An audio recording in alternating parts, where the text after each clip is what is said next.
Welcome to Career Tools. This week, Covering for a Colleague, Chapter 1, The Work. Here we go.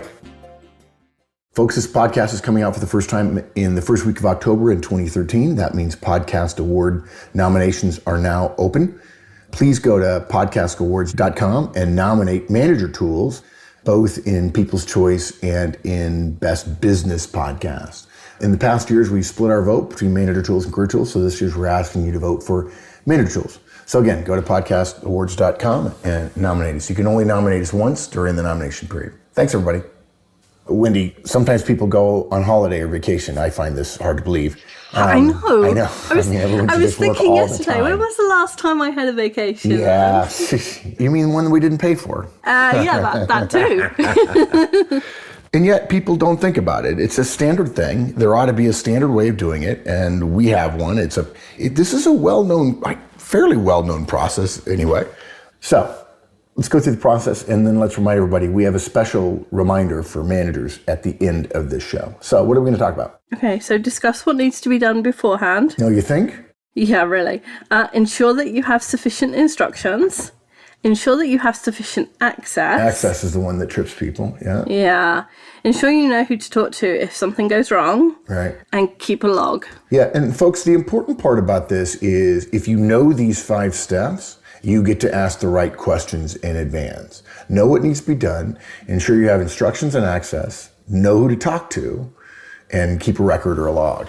It's not hard, and by the way, you can teach other people to do this when you go on vacation by answering all these questions in advance. But anyway, okay, I think I'm getting ahead of ourselves. It's one of those things that people would think, oh, those things are obvious, and they don't think about them as steps. And then at like 3 o'clock before the person leaves at 5 o'clock for a vacation, and the person's desperately trying to get everything done. Right. And they're like, oh, so tell me what you want me to do next week. And that's the wrong time to be discussing it, and it tends to be kind of all mangled and whatever's on the top of that person's head, rather than a real structured, comprehensive handover, which is what's going to make you both successful. And some of you are thinking, I'd just soon not do this because, Manager Tools and Career Tools sometimes make me do more work. Well, part of the reason organizations don't go well is everybody says, well, we don't have to improve.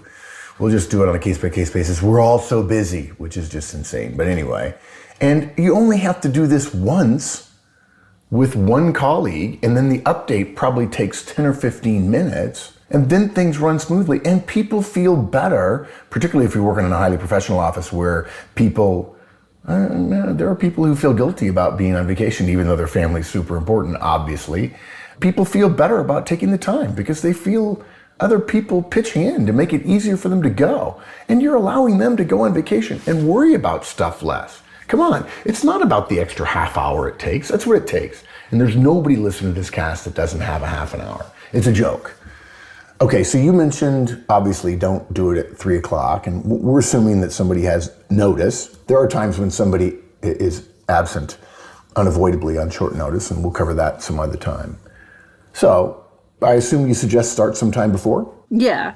So if you can, start the week before. So that's 2 Mondays before the first Monday of their absence. Wow. So that's what I would call a fortnight before. Mm-hmm. Yeah, that's what intelligent people would call it, a fortnight. Yeah. That would be so much easier if everybody spoke my language. Yeah, yeah, we agree. And that seems like a really long period, but it allows you to come up with, oh gosh, I forgot to tell you this, and I do it every other Wednesday. Well, yeah, the issue is not just the every other Wednesday. It's that once you start the process of telling someone, I'm going to help you while you're on vacation, we're going to share work in some fashion, all kinds of things are going to happen. Their reticular activating system will be activated, and they'll realize the first briefing I gave was a joke. Mm-hmm. Oh my gosh, there's this. Yeah. Okay. And what would be wrong with having them put a yellow sticky on their monitor or their workplace or something that says holiday or vacation to remind themselves, hey, I'm going on vacation, I'm going on holiday. And secondly, oh yeah, there's stuff I'm doing now that other people might need to do. Yeah. It's both a reminder and a tease. I heard somebody say once that holidays actually happen in 3 acts. The first act is all that excitement you get getting ready to go. Then there's the actual play itself, and then there are the memories. Oh. Which are now done real time thanks to smartphones. Yeah. Okay. Good. Absolutely. So start with creating a list of all the things you're going to cover, and often we don't cover the entirety of somebody's jobs while they're absent, because if one person could do two people's jobs, then only one person would be doing two people's jobs. Yes. So really, you're only covering the most important stuff. So just start with a list of, okay, these are the things I absolutely need you to cover, and these are the things that can drop by the wayside, or I'll catch up with them later, or I'll tell that person I'm absent and they're not going to get whatever it is that they expect every week, but they can live without it. And to help people with what they work on, tell them to go through their email. I'm amazed by this. I'm amazed at the complaints and how people say they're busy with email and everything gets done by email, and they complain about email. And then they don't ever think of email as this fabulous repository of information. I just gave a couple of effective communications conferences up in Edmonton for our friends at University of Alberta. We talked about email and they had a ball. Actually, I did 1, 2, 3 of them. And, they realized, several people had their eyes open up like, yeah, you're right. I have all kinds of communication from this person. So we'd recommend the same thing when it comes to reviews, right? Email is there, and your entire year has been captured, 90% of it anyway. All the key recommendations are right there in email, and people can go through and take a look. So, okay, good. So once you have this list, every time your colleague comes to do that task, she can alert you and you can go through how it's done. And that it does spread the handover over 2 weeks, but it also gives you a chance to do things multiple times. If it's a daily task and the first day you did it, I don't really get that. Can you do it? Let's do it again tomorrow, or let's do it for 3 days in a row. Or if it's a task that gets done once a week, you get 2 chances to do it. So, and it gives you plenty of time to discuss it. You don't feel crunched, and they're not explaining really quickly, and you're not feeling pressured by the fact that they don't have much time, and you feel that... I think we're giving people too much credit. If you do this on a Friday morning, even if you give yourself half a day to do it, which is not going to happen because you won't have planned that well for it. If you do this Friday morning and somebody's leaving on vacation that Friday evening, you both know you're going to do a poor job. You both know. In fact, at that point, many people go, well, I could do it, but it's going to be so poor. I'm going to be wasting the 4 hours. I'm just not going to do it. And I'll cross my fingers, and they're going to be at fault anyway. The first time I ever experienced this was when I was in the Army. Mike and I were in the same unit, and our operations officer, who outranked me, went on vacation and didn't let us know some things that we needed to go. No. And he was not really a good guy. Mike can validate that.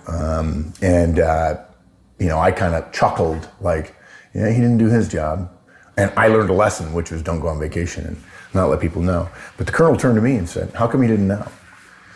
And I realized, oh yeah, I'm his colleague. I really wasn't trying. I wasn't trying to throw him under the bus. In an indirect way, I was. And I was blaming him for throwing us under the bus because we couldn't get something done because we didn't have a password. But yeah, it was a good lesson. I learned it early. And I learned it from a guy who made me remember it forever because he was so good at that. Yeah. Okay. So one of the things we have to do, the second point you made is instructions, get instructions. Yeah.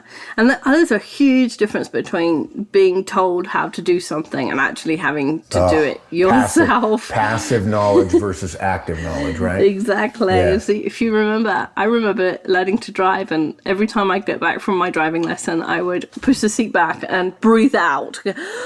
Oh, gosh, because there was so much to remember. And then, of course, like everybody, I passed my driving test and then really learned to drive.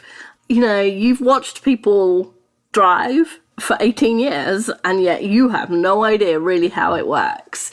And that's the same as watching someone do something with a spreadsheet. If you don't do it, it's just not going into your memory. And so you really need to make sure that you do really good instructions if you're just writing them down, but also if you can, do it once with that person watching and ask a ton of questions about how did you get to that, and hold on, what did you click on, why did you decide to go there, and how do you know what to put in that box, and why do you do that for that customer and something different for this customer. And there's no way you're going to remember all this and be able to do your job and do the covering job without notes. So you're going to have to take a ton of notes, many more notes than you think you should. I always think, oh, I've got a good memory, I'll be fine. And then I get to the day and I'm like, I haven't got a clue. So learn from my mistake, take lots of notes. And I always wonder for all those people who are more technical, whether or not they ought to record it, whether they ought to not videotape. It occurred to me the other day that you walked me through how to post things I think into our email stuff, and it would have been way better for me to set up a video watching the click-throughs. And we generally at Manager Tools and Career Tools are hesitant to adopt technology because we can't recommend something that a lot of people don't have. But I think smartphones and video on smartphones are such that you could set it up, you could have it set up in a little stand and videotape someone's screen for 3 or 4 minutes while they talk you through it. And every time I see a video of somebody else doing something, it's okay, I can repeat that. And it's slightly different than taking notes. I encourage you taking notes. I think taking notes causes you to ask questions. But yeah, and I think the why questions are really important. Yeah, because if it doesn't come up exactly as it did before, or you're not in exactly the same situation, if you know the why, then you can extrapolate. If you just know, in this circumstance, I do X, and I don't know why, when the circumstance is mildly different, you don't know what to do. Yep, agreed. Okay, so also you have to have access. Yeah, so one of the most frustrating things is getting to Monday morning and you think, okay, I'm going to do that thing that my colleague says I have to do first thing on Monday morning, and you go in to log on your computer and the button isn't there that you need to press, and you find out it's because you don't have the right access, and so the button doesn't appear for you. Yeah, let's take a step aside here and talk about access for just a minute, because I'm going to say something that'll irritate some people, and I think a lot of technical people. Well, let's be clear about something. If you work for a company, everything you do for that company is not yours. Okay? That computer you work on, even if you bring your personal computer to work, if you use your personal computer at work, now if it's a work for hire, you're a contractor, it's different. But if you're an employee, the company has a right to access that. Now you may find that intrusive, and I'm not going to argue with you that you feel it's intrusive, but it becomes the company's property. All the documents on there that you're working on for the company are the company's property, and you're not authorized to keep it from them. So when we talk about sharing passwords, we mean sharing passwords. We mean if you're an employee at any company, you have to be willing to give all your passwords to your boss. And I respect the fact that many people say, gee, I'm careful with my passwords and everything. Yep, we understand that, and we understand how you feel. And how you feel is not the organization's responsibility. And I know that makes me a bad guy, but I think we're the only people in the world who are saying this. If you're working on a company computer, first of all, your email's not safe. It's not private. Mm-hmm. You're insane if you think you can send private emails. If you're worried about what your boss could see on your computer, on your laptop at work, it's not because the company is intrusive. It's because you're doing the wrong things on your computer. We're sorry. Okay? You don't get to scrawl graffiti on your cubicle walls. The company owns those walls. The computer is not yours. We understand you have a connection to it. Some of us really have a connection to our technology. And that's good. That tells you that the people who design technology are good at what they do, and bless them for it. And give it up, folks. Every single password. Okay? And if you're a coworker, if Wendy and I are peers and we report to Mike and I'm trying to help her and she says, I'd rather not give you my password, I say, okay. I don't know that I'd rat on her to the boss, but if Mike said, Mark, I need you to do Wendy's job while she's gone, I'd be like, hey, I'm sorry, but there's some passwords on her computer and she won't give them to me. Or I would say to her, you need to go tell Mike and describe to Mike what the situation is. The other solution is, which I've had happen before many, many times, particularly with admins who have worked for me, like, this is a chance to change your passwords. Yeah. Right? If somebody else goes, so if you go on vacation, when you come back, all new passwords, right? That's fine. If you want to keep me out of your computer, which is fine, I suppose, but your boss better know it. And bosses, you're entitled. If somebody has a company phone and they type in a password, or if they have a new iPhone and they have a fingerprint thing, you got to get them to turn the fingerprint thing off. Or I guess on this one, you can punch in a code as opposed to the fingerprint. It's not yours. And the access that you're going to deny someone else is wrong. I know. Send me mail and tell me why. You're just making it harder for them to cover your job. So that makes it harder for you to go on vacation. Why would you do that? No, I don't think that's the way they see it, Wendy. I think what they would say is, I know I'm about to get a nasty email because I just poured coffee.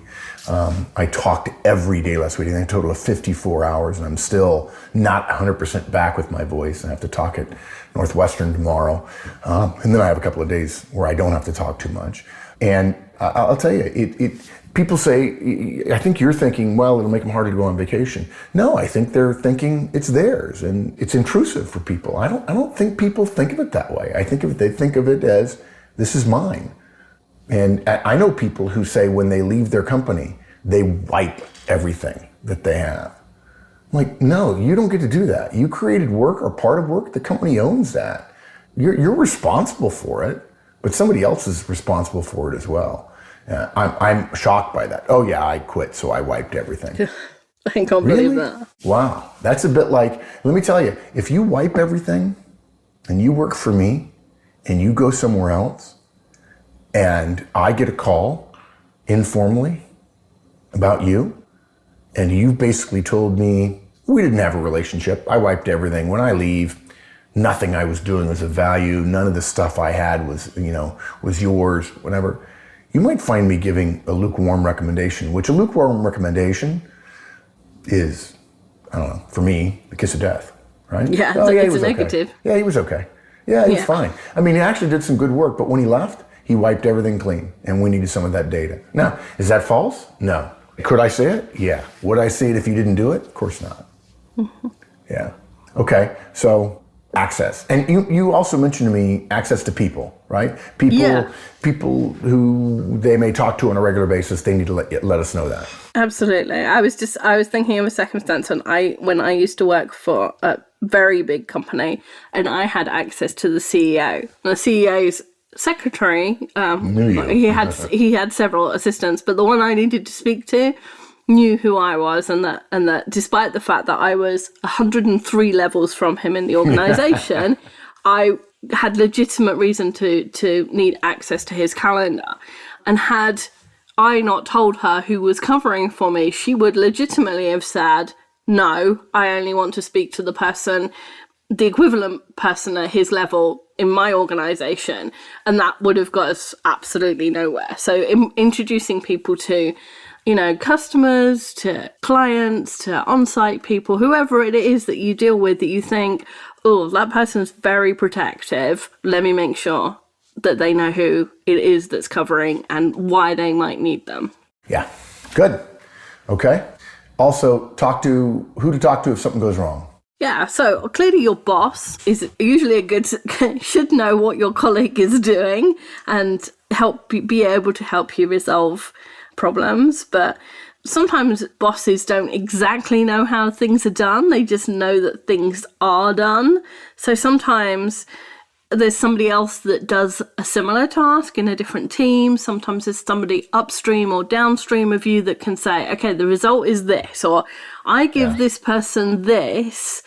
And then knowing what the input is, you can work out what has to be done. So those people around you, or even someone who used to do the task, somebody who used to do that job, it might have changed 50% since they did it, but they might be able to say, do you know, I always got stuck on X. And you, X, that's what I've forgotten, Those key parts tend not to change too much. So if you can find someone who used to do that job, that's sometimes helpful as well. Yeah, I also think this is another reminder of the fundamental truth of Career Tools, which is networks rock, networks are leverage, networks rule. And if I'm covering for Wendy and she says, oh, I have to talk to this guy, Brian, who's over in this other department, he sends me this raw data every week and I really need it. I said, oh, I know Brian. If I go to Brian, and in my head I'm thinking, if I go to Brian and say, hey, I'm covering for Wendy. And of course, if I know Brian probably knows that Wendy and I are coworkers. Brian's going to give it up for me. Yep.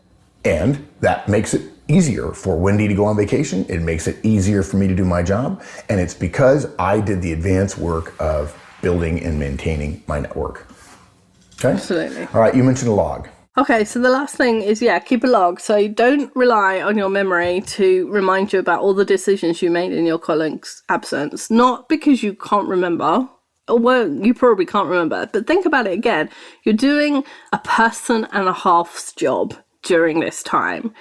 So you're doing all of your job, which is easy to remember the decisions you made, and you're doing their job, which is harder to remember the decisions you're making, and you're making 150% of the decisions that you would normally make. I don't know about the maths for that, but it's a lot more. And so keeping a running list of what things you did, who you spoke to, what you told them, what the decision was. Have a much longer list than you think you might need. Just write down every detail. It doesn't need to be in, perfect prose. It can be in, scribbles or abbreviations. As long as when your colleague comes back and says, "Did you speak to John?" you can say, "Yes, I spoke to him on Wednesday and I told him X." Yeah, I also think this is another chance for technology. People are going to have aneurysms that I'm talking about technology, but why not send a mail? And now I would suggest, in some cases, here at Manager Tools, we're a small company. Somebody goes on vacation, we tell them, get the heck off of mail. We know we can't convince you of that at your big companies where everybody's supposed to be on mail all the time, which is ludicrous anyway, but whatever. Set up a Gmail account where you forward emails and tell the person, here's the Gmail account. If you want to go look at it, fine. I'm not going to send it to your direct mail unless you tell me to, your standard corporate mail. But they can set up to have, and then say, I'll forward it if you want, or you can leave it alone, and when you come back, you can go to that Gmail address, or you can look at it whenever you like, or you can set it to download to your standard email. And tell your boss, look, I've set up an email, and all I'm doing is creating quick hit records of stuff that happened. Mm-hmm. And that way, if he wants to look, he can. Or if I have a question that isn't urgent but might be helpful, if he looks, great. If he doesn't, that's fine. I'm amazed at people, oh yeah, he can't read my writing, that's why I can't do this. Really? And this is a person who says I have to take notes in a meeting on a laptop? Yeah, no. Just a text file. Yeah, shoot, a running text file, yeah. And you could attach to the mail. If they don't want to open it, they don't have to. But they got a mail from you. If you want to not set up a third-party mail, a Gmail account, or a Yahoo account, or an Apple account, you can just send an attachment. And if they want to open it, great. If they don't. Absolutely. And that'll make your handover much easier. That's the other thing. And then the other thing to do is keep 2 copies of any meeting notes or other documentation. If you go to a meeting for them, then keep 2 copies of the meeting notes. One for them to give to them and they can decide whether or not they want to keep theirs, and one for you. Because next time you cover for them, you'll remember, you can look at that meeting notes and go, oh yeah, I remember that's the meeting where they discuss X, Y, and Z, and you'll be that much more prepared for it. Yeah, good. So should we give the hint for managers now before we wrap up? Yeah. I think so. Go ahead. Okay, so the hint for managers, of course, maybe you've got this already, is having your staff cover for each other will be much more seamless if you have a plan for it ahead of time. So I've had managers where somebody said, I'm going on vacation, and somebody's had to volunteer to cover for them, or the person said, oh, I've already asked Joe to cover for me. And the manager's gone, okay, and just assumed that it was all going to happen and just trusted everybody's professionalism. But that's not the way to do it if you really want your team to run well. The way to do it is to have a plan, encourage cross-training, encourage shared storage of the standard operating procedures. Even if you don't think your team does a similar job, each one does something different, they're still going to have to cover for each other at different parts, and it helps them understand each other's jobs, so it helps them get on with each other on a daily basis as well. Yeah, this is a great example of the value of licensing, Manager Tools or Career Tools. If you're a Career Tools licensee, this is a classic case of fair use. You'd make a couple of copies of this document. You'd keep one as a notes for yourself rather than having to re-listen to the cast, and then you'll share one with the person. Or if you're a boss, you'll give this to a couple of your directs. That's a completely reasonable use within fair use. It's not a violation of your license. They'll say, hey guys, if it's Mike, you would say to Wendy and I, here's this list, follow this list. And the standard is following the list. Because the other standard was, oh, well, we'll figure it out as we go, which, no offense, in high-performing organizations, no, that doesn't keep the doors open. No, absolutely. Okay, so wrap us up. Okay, so the list is discuss what needs to be done beforehand. Ensure that you have sufficient instructions, then ensure you have sufficient access. Ensure you know who to talk to if something goes wrong. And keep that a log. log. Yeah, Absolutely. Email would be an easy way to do it. Okay, another great one. Thanks, Wendy. All right, thanks everyone. Bye. That's it, everybody. Now you know what to do when somebody's out on vacation or holiday, depending upon where you are in the world. Come back next week. We'll be here.